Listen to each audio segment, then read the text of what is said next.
L'ITER, plus communément appelée jaunisse, est une manifestation présente dans un grand nombre de pathologies et est l'un des signes rencontrés lors d'un mauvais fonctionnement de l'organisme. C'est vrai, certaines personnes malades vous diront qu'ils souffrent de l'ITER. Alors, quelles sont les complications et comment faire pour éviter ce mal? Nous parlerons de tout cela dans ce numéro de votre émission Bien-être et Santé avec Dr Anthelme Agbodandé. Mais avant de le recevoir, vous aurez droit à la rubrique Qu'en savez-vous? Et pour finir en beauté, comme d'habitude, nous parlerons de fruits avec Aude Gezodje.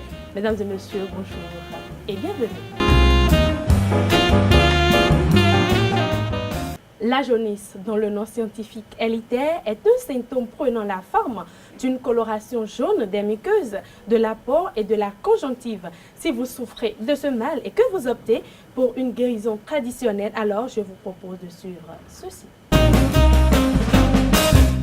L'ITER, ou la jaunisse, est une maladie, disons d'abord grave. Mais c'est une sorte de paludisme. Si vous me permettez d'aller en fond, non, ITER, alors jaunisse, azondie bon mineur, wesivo asu, wesivo asio, et palu simple. Wesivo asu, palu grave. Et le mineur, ITER. Pour celui qui souffre de l'ITER, il aura les yeux jaunes. Même quand il va uriner, il va sortir de l'urine jaune. Nous mettons wesivo asuo djeweo. Nous coûtons ena damamu bi. Nous do eida do wedeo. Ado non seulement ena rumion, ado ton des sous na level damamu. Disons wesivo asuo et le tagbado nous medewe. Mais on met les bihuis dans le doudoué.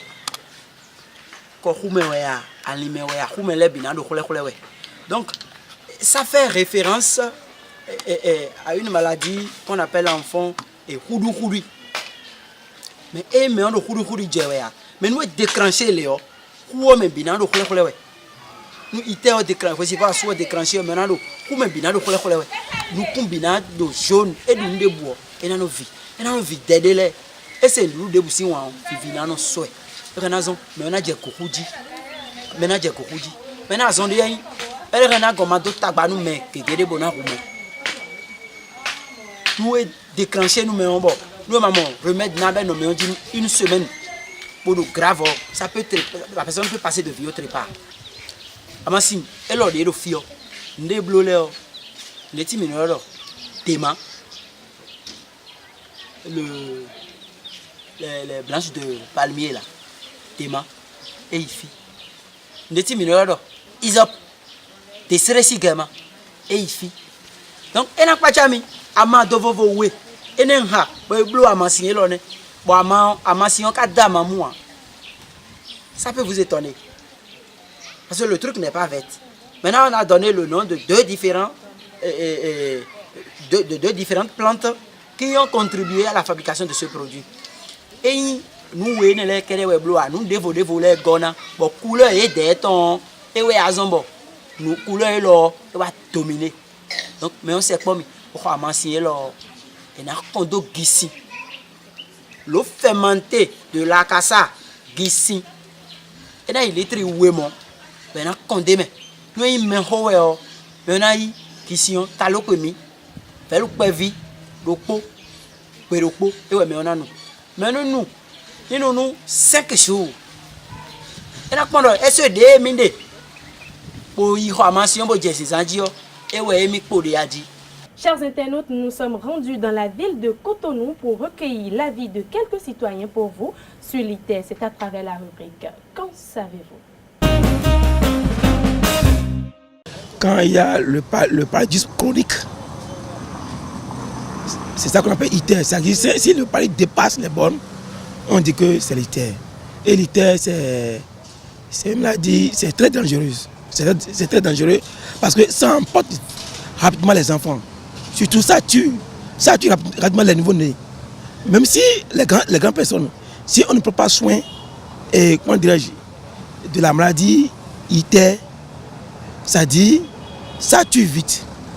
C'est une maladie vraiment fatale. Azon e no yoro ite o. Azon e boyin azon akpadu ho mesi azon.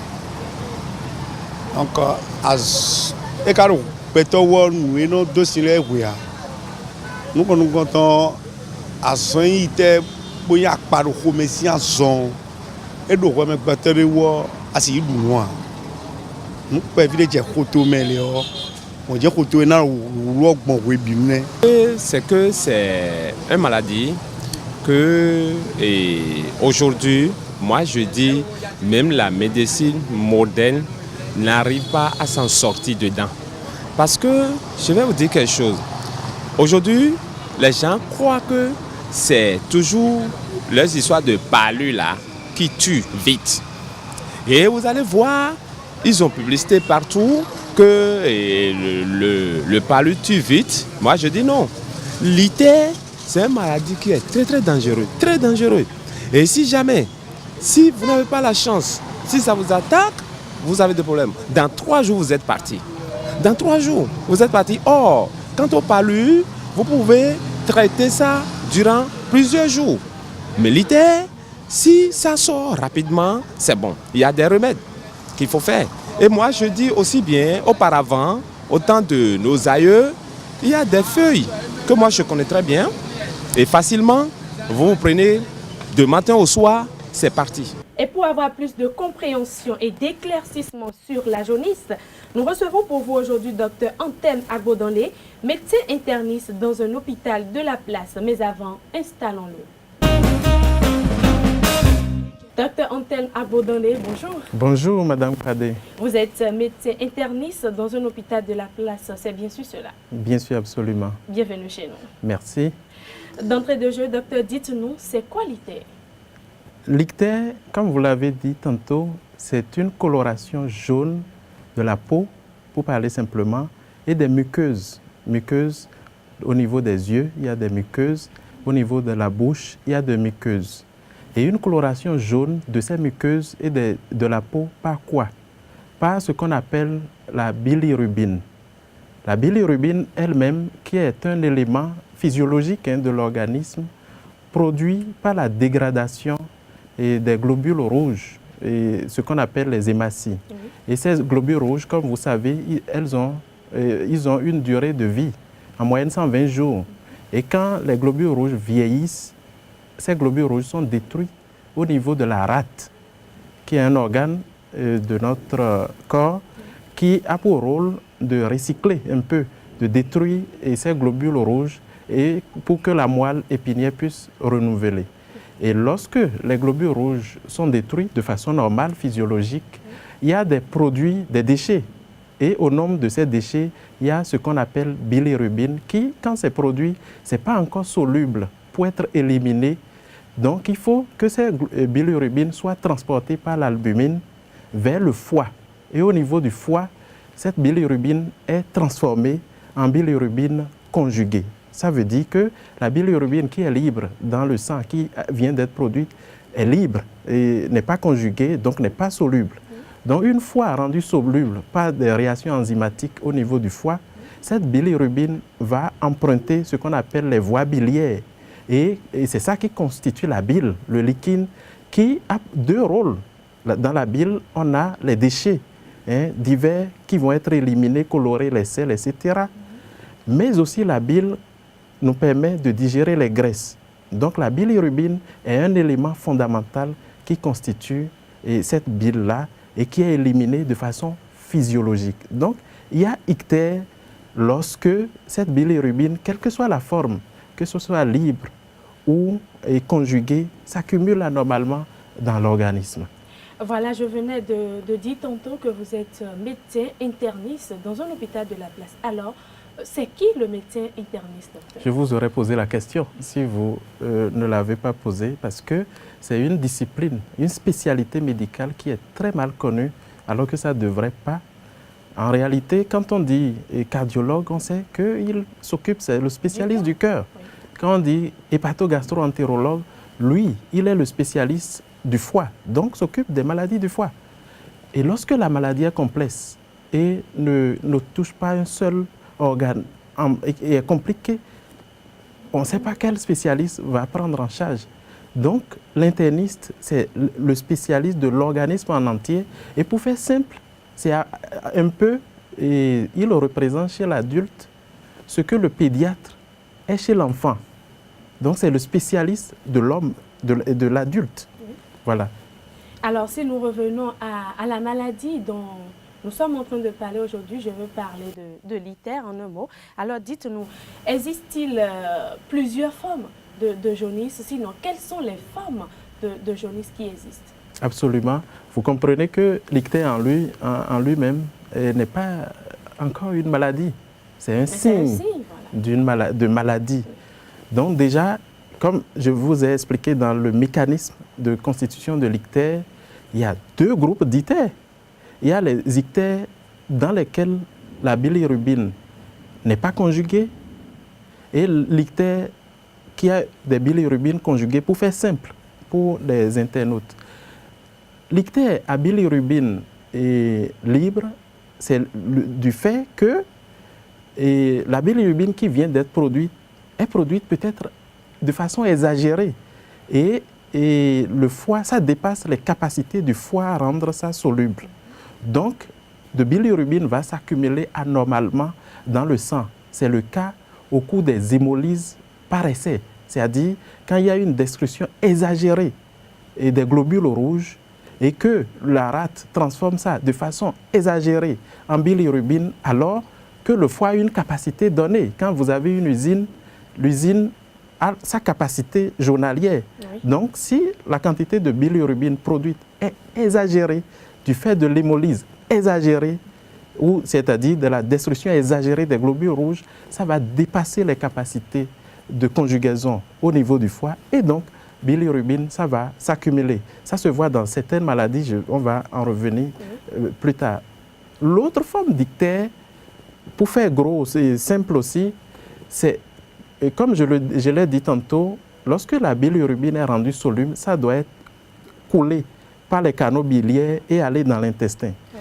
Sur ces routes, ces voies que la bile va emprunter, s'il y a un obstacle, la bile ne peut plus être évacuée, donc ça va s'accumuler. Donc il y a des ictères liés à des obstacles au niveau des voies biliaires.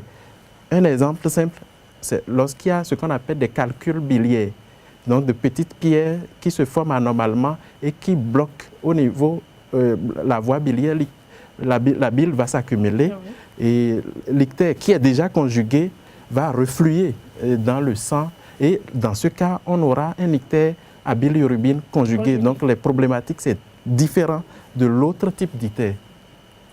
N'existe-t-il pas la forme d'ictère qu'on appelle souvent ictère néonatal? Oui, l'ictère, comme vous pouvez le comprendre, ce mécanisme peut arriver à tout âge.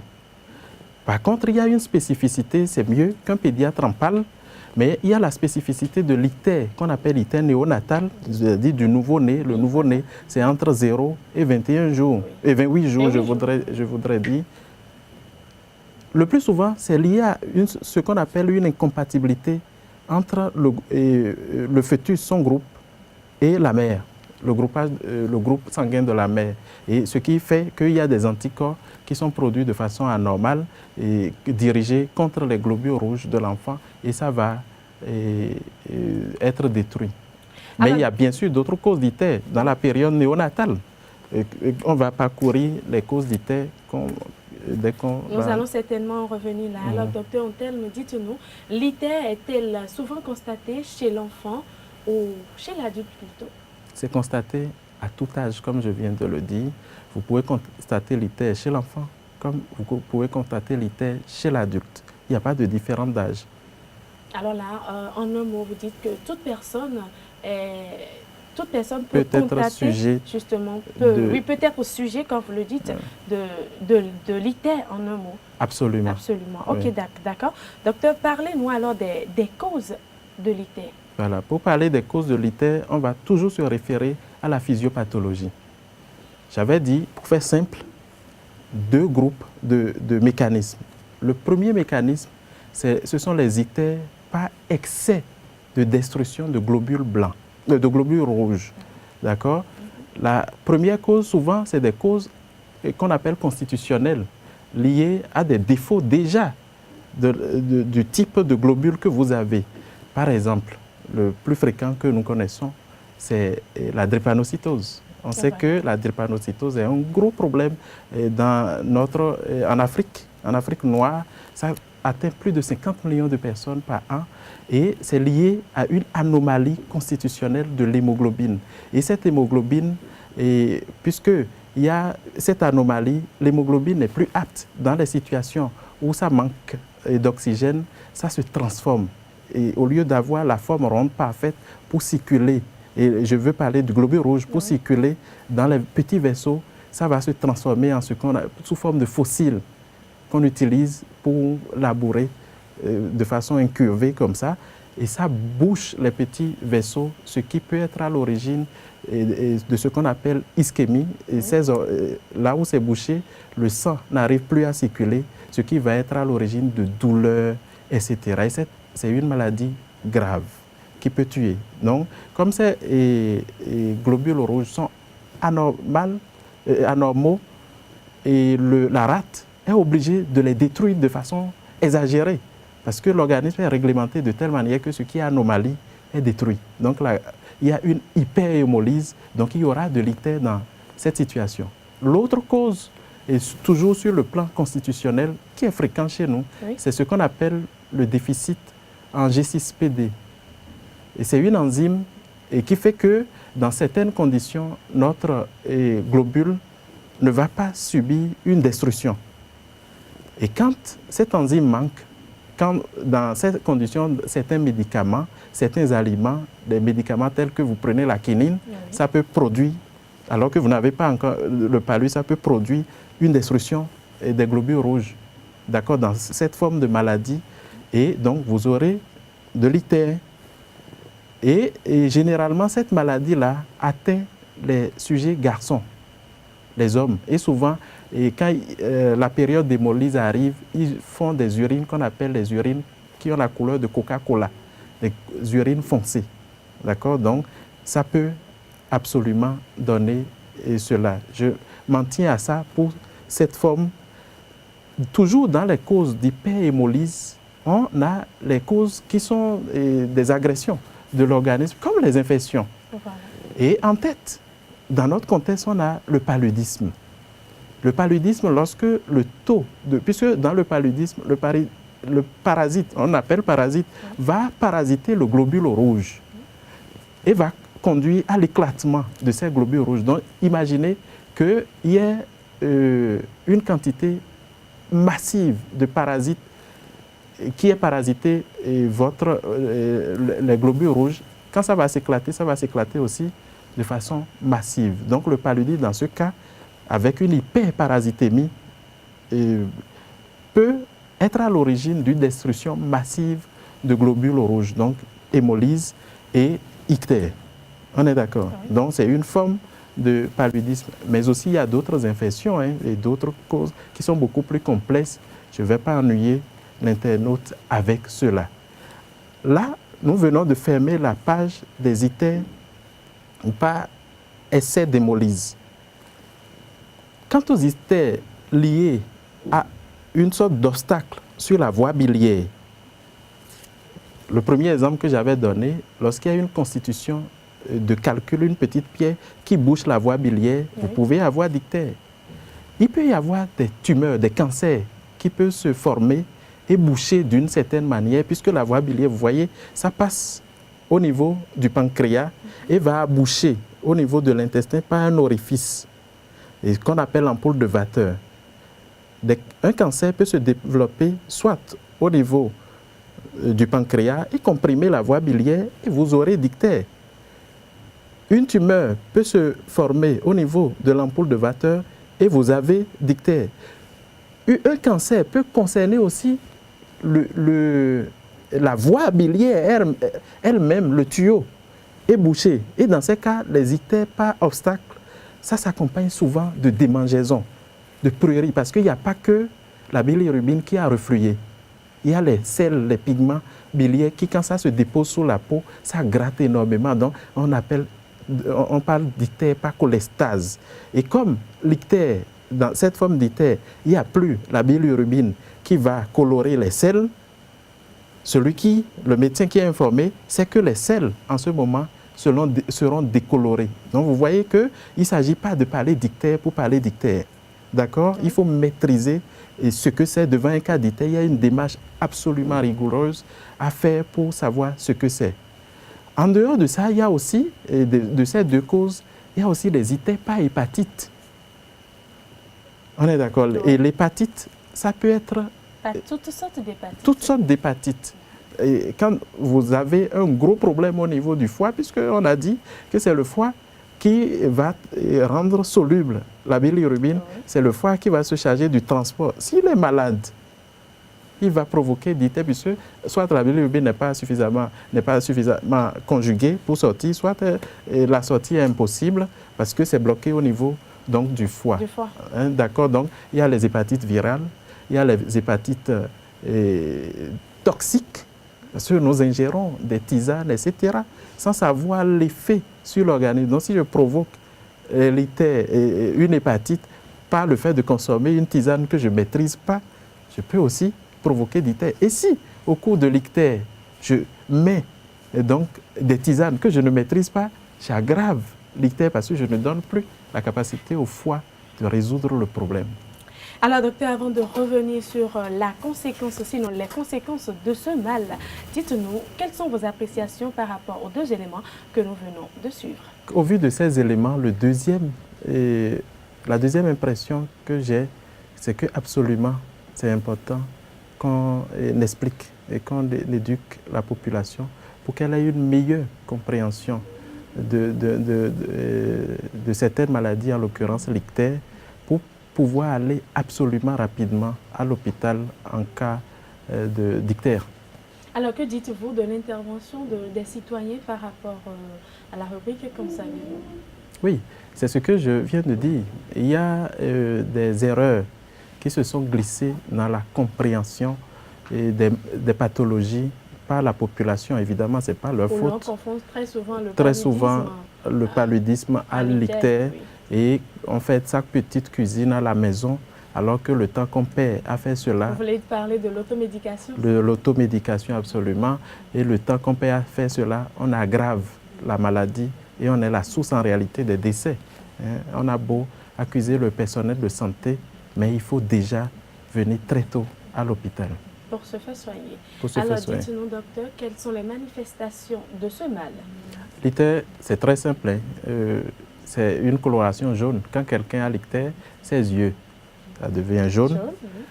Dans sa bouche, c'est jaune. Si la personne a un teint un peu clair, ça va devenir jaune. Les urines, ça peut être foncé. Et selon le mécanisme, vous pouvez avoir de l'anémie lorsque c'est une destruction exagérée des globules rouges. Selon le mécanisme, les selles peuvent être décolorées. Selon le mécanisme, vous pouvez avoir des grattages. Sinon, l'essentiel, c'est la coloration jaune des muqueuses et de la peau. Voilà qui est bien dit. La jaunisse est la conséquence d'une maladie. Alors, docteur, que pouvez-vous conseiller à tous ceux qui nous suivent actuellement?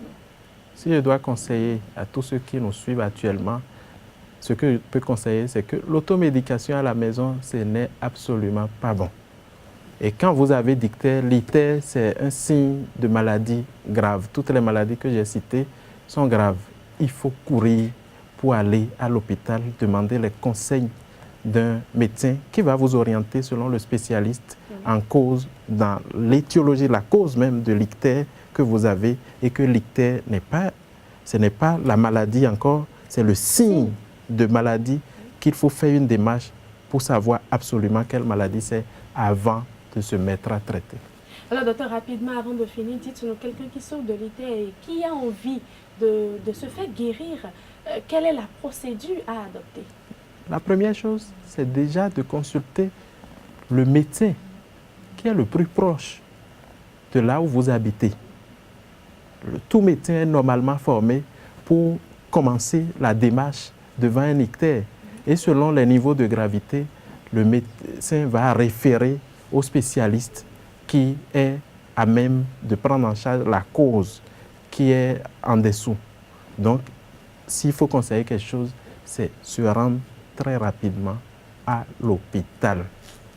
N'y a-t-il pas des fruits que l'on peut consommer pour juguler ce mal? Absolument pas. En tout cas, par rapport à tout ce que je vous ai donné comme cause, est-ce que c'est logique d'être en train de dire qu'on va consommer des fruits pour guérir de l'ictère? On est en train de traiter quoi? Et ce l'ictère, si c'est lié à un paludisme, vous n'allez pas ne pas prendre le traitement du palud et dire que vous consommez des fruits. Si c'est lié à un calcul qui a bouché la voie biliaire, vous n'allez pas dire que vous êtes en train de consommer des fruits et ne pas vous rendre chez le chirurgien qui va enlever le calcul. Et malheureusement, c'est ce qu'on vit. Avant de se rendre à l'hôpital, on a tout essayé à la maison et on vient à l'hôpital alors que déjà les espoirs, on a perdu du temps et le médecin n'étant pas Dieu, ne peut pas, ce n'est pas le miracle. Il lui faut un temps pour faire une démarche, pour trouver une cause et avoir un temps pour vous prendre en charge. Si vous avez déjà perdu tout ce temps à faire tout ce qui n'est pas logique, ne demandez pas le miracle. Donc il faut se rendre très rapidement à l'hôpital. Alors, chers internautes, je rappelle que nous avons parlé aujourd'hui de l'ictère avec Dr Antelme Agbodandé et il faut juste retenir que la jaunisse est affirmée par sa présence puisqu'il s'agit d'un symptôme. Une prise de sang permettra de la distinguer des rares autres cas de coloration de la peau. Parlons de fruits à présent.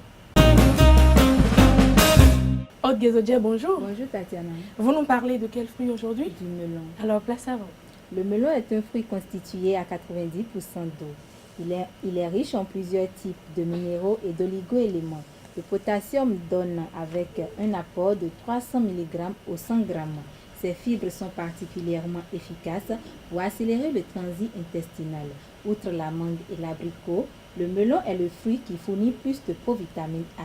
Et cette provitamine, encore appelée carotène, aide à lutter contre le vieillissement des cellules et représente un excellent oxydant. Et pour finir, il faut retenir que le melon est aussi riche en vitamine C. Aude, merci pour vos conseils en matière du fruit. Je veux parler du melon. Alors, docteur, un mot sur la consommation du melon? Bon, oui, le melon, comme les fruits, si vous avez eu l'occasion d'en prendre, c'est un fruit qui a très bon goût et très bonne odeur, enfin. C'est relatif. Donc vous en consommez, hein? Oui, oui, le melon, ce melon particulièrement, il est très bon à déguster. Mais en gros, pour les fruits et légumes, nous devrions en consommer, comme l'a dit Aude. Oui.